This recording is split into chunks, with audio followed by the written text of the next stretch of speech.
In this problem, we have been given that there is a pendulum and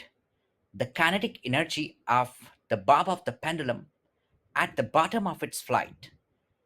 that will be equal to the potential energy at what position, or the kinetic energy at what position. So let's consider the kinetic energy of this pendulum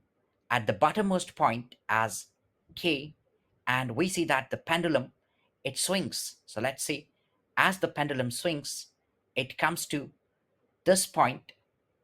and to the left it comes to this point. So we see that the maximum height that this pendulum can attain in the vertical direction is represented by h here. And at this point, P, let's take it as P2 or even P1, the pendulum, in fact, the bob of pendulum, that momentarily comes to rest